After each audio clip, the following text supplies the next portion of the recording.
ಕನ್ನಡಿಗ channel ವೈಟಿಯಿಂದ doctor S S Tallur ಮಾಡುವ ವಂದನೆಗಳು. ಸ್ನೇಹಿತರೆ, ತಮ್ಮೆಲ್ಲರಿಗೂ ಸ್ವಾಗತ. ನಾನಿವತ್ತು ಹೇಳ ಹೊರಟಿರ್ತಕ್ಕಂಥ ವಿಷಯ ತುಂಬ ಗಂಭೀರವಾದಂಥ ಒಂದು ಸನ್ನಿವೇಶವನ್ನು ನಿರ್ಮಾಣ ಮಾಡಿರ್ತಕ್ಕಂಥ ವಿಷಯ. ಯಾಕಂದರೆ ಯಾವುದೇ ಕಾರಣಕ್ಕೂ ಕೂಡ ದಿನನಿತ್ಯ ನಾವು ಬಳಸಬೇಕಾಗಿರ್ತಕ್ಕಂಥ ವಸ್ತುಗಳು ಸಿಗದಿದ್ದಾಗ ಹಾಹಾಕಾರ ಉಂಟಾಗಿ ಒಂದು ರೀತಿಯಲ್ಲಿ ಪರಿಸರದಲ್ಲಿ ಅಸಮತೋಲನವೇ ಉಂಟಾಗಿ ಬದುಕುವುದೇ ದುಸ್ತರವಾಗುವಂಥ ಪರಿಸ್ಥಿತಿ ನಿರ್ಮಾಣವಾಗುವುದು ಸ್ವಾಭಾವಿಕ.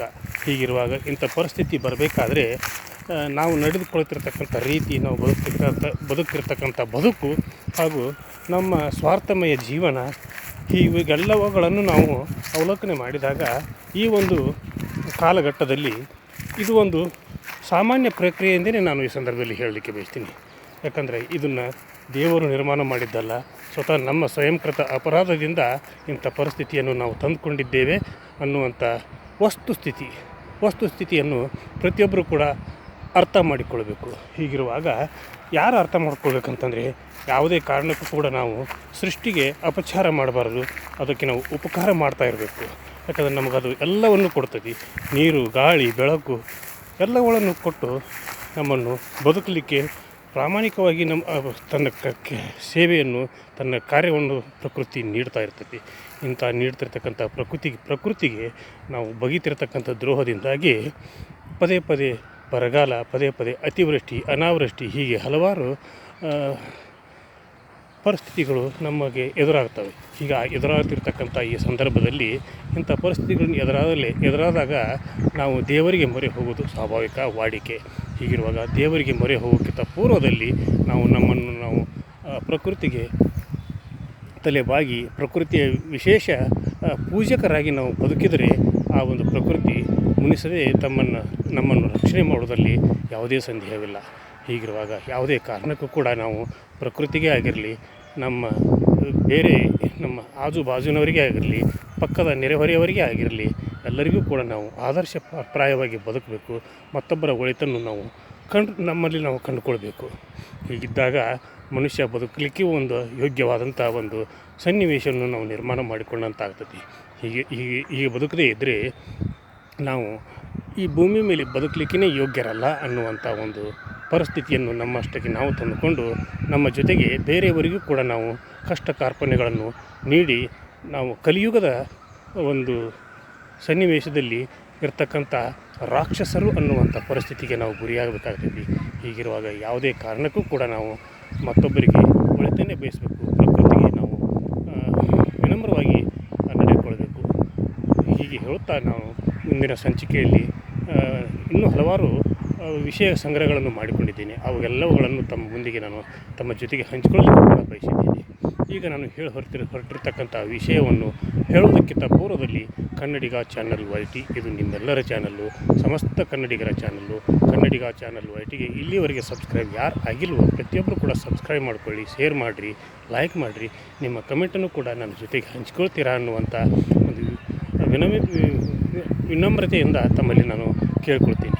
ಈಗ ನಾನು ಹೊರಟಿರ್ತಕ್ಕಂಥ ವಿಷಯ, ಈಗ ಈ ವರ್ಷ ಎಂದೂ ಕಂಡು ಕೇಳಿರಿದಂಥ ಬರಗಾಲ ಏನಲ್ಲ. ಯಾಕಂದರೆ ಪ್ರತಿ 30 ವರ್ಷಗಳಿಗೊಮ್ಮೆ ಈ ಬರಗಾಲ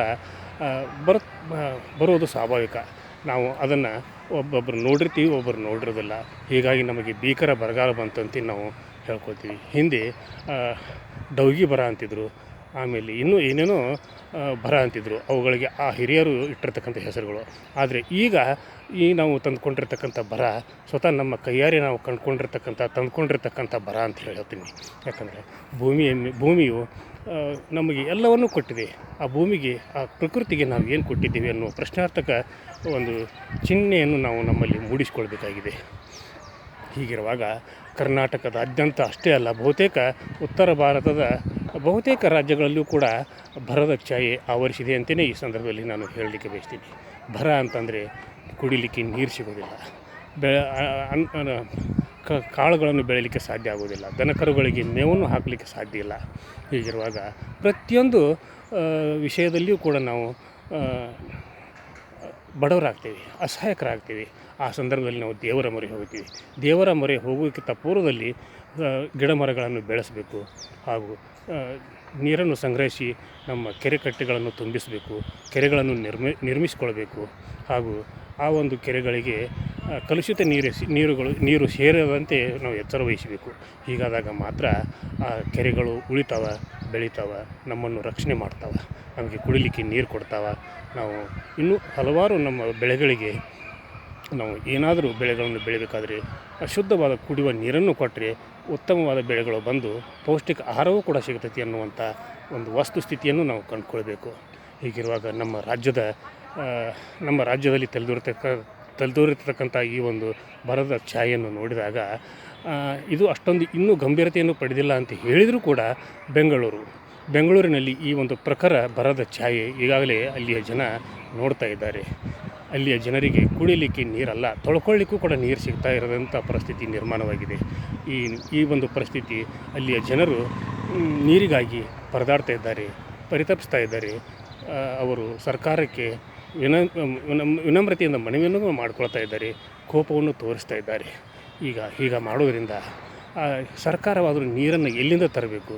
ಯಾಕಂದರೆ ಬೆಂಗಳೂರು ವಿಶ್ವ ದರ್ಜೆಯ ಒಂದು ದೊಡ್ಡ ನಗರ. ಕೋಟಿಯನ್ನು ದಾಟಿರತಕ್ಕಂಥ ಹೆಚ್ಚಿನ ಜನಸಂಖ್ಯೆಯನ್ನು ಹೊಂದಿರತಕ್ಕಂಥ ಒಂದು ಬೃಹತ್ ನಗರ. ಈ ಬೃಹತ್ ನಗರದಲ್ಲಿ ಈಗಿನ ಪರಿಸ್ಥಿತಿ ನಿರ್ಮಾಣವಾಗಿರೋದನ್ನು ನೋಡಿದರೆ IT-BT ಕಂಪನಿಗಳು ಕೂಡ ಮುಚ್ಚಿ ತನ್ನ ಉದ್ಯೋಗಿಗಳಿಗೆ ವರ್ಕ್ ಫ್ರಮ್ ಹೋಮನ್ನು ನೀಡುವಂಥ ಪರಿಸ್ಥಿತಿಯೂ ಕೂಡ ಎದುರಾಗಿದೆ. ಹಲವಾರು ಕಠಿಣ ಕಾನೂನುಗಳನ್ನು ಸರ್ಕಾರ ತೆಗೆದುಕೊಂಡರೂ ಕೂಡ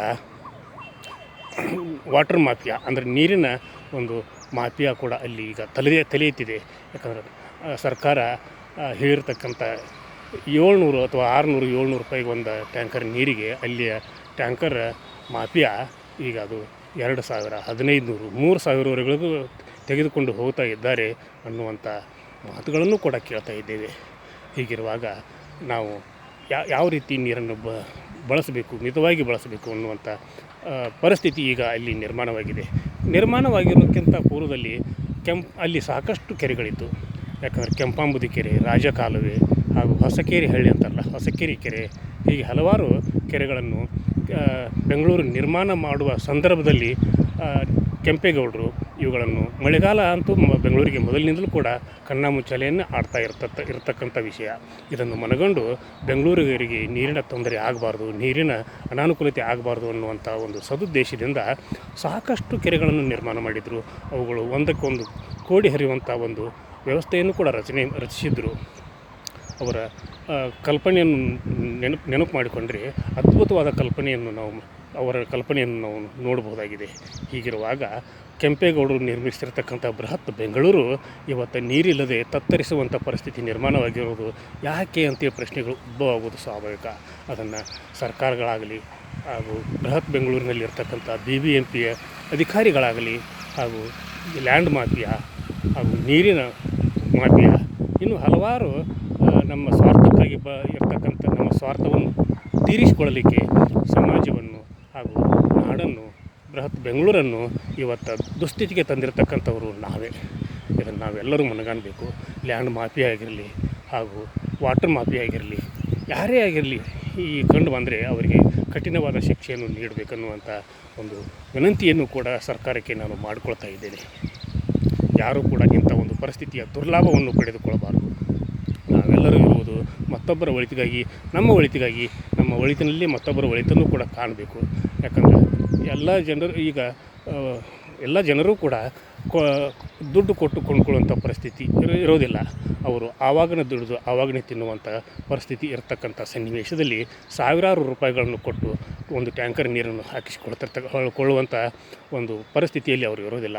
ಅವರನ್ನು ಕೂಡ ನಾವು ಅರ್ಥ ಮಾಡಿಕೊಂಡು ಅವರಿಗೆ ಸರ್ಕಾರ ಏನು ಹೇಳಿಲ್ಲ ಅಷ್ಟೇ ಒಂದು ರೇಟಿಗೆ ನೀರನ್ನು ಸರಬರಾಜು ಮಾಡಬೇಕು. ಬೆಂಗಳೂರಿಗರಿಗೆ ಕುಡಿಯುವ ನೀರನ್ನು ಸುಲಭವಾಗಿ ಸಿಗುವಂತೆ ಸರ್ಕಾರ ಹಾಗೂ ಆಡಳಿತ ಮಾಡಬೇಕು ಅನ್ನುವಂಥ ಒಂದು ಒಳ್ಳೆಯ ಬೆಳವಣಿಗೆಯನ್ನು ಅಲ್ಲಿಯ ಜನರು ರೂಪಿಸಿಕೊಳ್ಬೇಕು. ಹೀಗಾದಾಗ ಮಾತ್ರ ಬೆಂಗಳೂರು ಉಳಿಲಿಕ್ಕೆ ಸಾಧ್ಯ, ಬೆಳೀಲಿಕ್ಕೆ ಸಾಧ್ಯ, ಬೆಂಗಳೂರಿಗರು ಬದುಕಲಿಕ್ಕೆ ಸಾಧ್ಯ. IT-BT ಕಂಪ್ನಿಗಳು ತಮ್ಮ ಉದ್ಯೋಗಿಗಳಿಗೆ ಈಗಾಗಲೇ ಲಾಕ್ಡೌನ್ ಇದ್ದಂಥ ಸಮಯದಲ್ಲಿ ವರ್ಕ್ ಫ್ರಮ್ ಹೋಮನ್ನು ಕೊಟ್ಟಿತ್ತು. ಈಗ ಮತ್ತೆ ಆ ಒಂದು ಪರಿಸ್ಥಿತಿ ನಿರ್ಮಾಣವಾಗಿದೆ. ಹೀಗಿರುವಾಗ ಈ ಪರಿಸ್ಥಿತಿಯಲ್ಲಿ ಲಕ್ಷಾಂತರ ಜನ ಉದ್ಯೋಗಿಗಳು IT-BT ಕಂಪ್ನಿಗಳಲ್ಲಿ ಇನ್ನು ಹಲವಾರು ಕಾರ್ಖಾನೆಗಳಲ್ಲಿ ದುಡಿತಿರ್ತಾರೆ. ಅವರಿಗೆ ದಿನನಿತ್ಯ ಸಾಕಷ್ಟು ಕುಡಿಯಲಿಕ್ಕೆ ಮತ್ತು ಬಳಸಲಿಕ್ಕೆ ನೀರು ಬೇಕಾಗ್ತೈತಿ. ಇವೆಲ್ಲವುಗಳನ್ನು ಗಮನದಲ್ಲಿಟ್ಕೊಂಡು IT-BT ಕಂಪನಿಗಳು ಅವರಿಗೆ ಮತ್ತೊಮ್ಮೆ ವರ್ಕ್ ಫ್ರಮ್ ಹೋಮ್ ಅನ್ನುವಂಥ ಕೆಲಸವನ್ನು ಕೊಟ್ಟು ಅವರಿಗೆ ಮರಳಿ ತಮ್ಮ ಊರುಗಳಿಗೆ ಹೋಗಿ ಅವರು ವರ್ಕ್ ಫ್ರಮ್ ಹೋಮನ್ನು ಮಾಡುವಂತೆ ಅನುಕೂಲತೆಯನ್ನು ಕೊಡಬೇಕನ್ನುವಂಥ ಒಂದು ವಿನಂತಿಯನ್ನು ಕೂಡ IT-BT ಕಂಪನಿಗಳ ಮಾಲೀಕರಿಗೆ ನಾನು ಈ ಸಂದರ್ಭದಲ್ಲಿ ಹೇಳಲಿಕ್ಕೆ ಬಯಸ್ತೀನಿ. ಹೀಗಾದರೆ ಮಾತ್ರ ಬೆಂಗಳೂರನ್ನು ಉಳಿಸಲಿಕ್ಕೆ ಸಾಧ್ಯ ಈ ಬರಗಾಲದ ಪರಿಸ್ಥಿತಿಯಲ್ಲಿ. ಇಲ್ಲದಿದ್ದರೆ ಬೆಂಗಳೂರಿಗರ ಪರಿಸ್ಥಿತಿ ಇನ್ನೂ 3 ತಿಂಗಳು ಮಾರ್ಚ್, ಏಪ್ರಿಲ್, ಮೇ ಈ 3 ತಿಂಗಳಲ್ಲಿ ಆಗುವಂಥ ಅನಾಹುತವನ್ನು ನೆನೆಸಿಕೊಂಡ್ರೆ ಭಯಾನಕ ಪರಿಸ್ಥಿತಿ ನಿರ್ಮಾಣವಾಗೋದರಲ್ಲಿ ಸಂದೇಹವಿಲ್ಲ. ಯಾಕಂದರೆ ಮಳೆಗಾಲ ಇನ್ನೂ ಬರಬೇಕಾದ್ರೆ 3 ತಿಂಗಳ ಅಲ್ಲಿ ಬದುಕೋದು ಹೇಗೆ, ಅಲ್ಲಿ ಜೀವನ ಮಾಡೋದು ಹೇಗೆ, ಬೆಂಗಳೂರಿಗರಿಗೆ ಎಷ್ಟೊಂದು ತೊಂದರೆ ಆಗ್ತೈತಿ.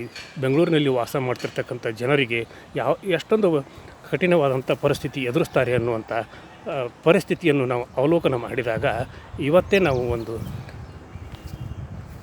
ಗಟ್ಟಿ ನಿರ್ಧಾರವನ್ನು ತೆಗೆದುಕೊಂಡು IT-BT ಕಂಪನಿಗಳು ಹಾಗೂ ಕಾರ್ಖಾನೆಗಳು ಪ್ರತಿಯೊಬ್ಬರು ಕೂಡ ವರ್ಕ್ ಫ್ರಮ್ ಹೋಮನ್ನು ಕೊಟ್ಟು ಅವರಿಗೆ ಉದ್ಯೋಗಿಗಳಿಗೆ ತಮ್ಮ ಊರುಗಳಿಗೆ ತೆರಳುವಂತೆ ಮಾಡಬೇಕು ಅನ್ನುವಂಥ ಒಂದು ಸದುದ್ದೇಶದಿಂದ ಈ ಸಂದೇಶವನ್ನು ನೀಡ್ತಾ ಇದ್ದೇನೆ.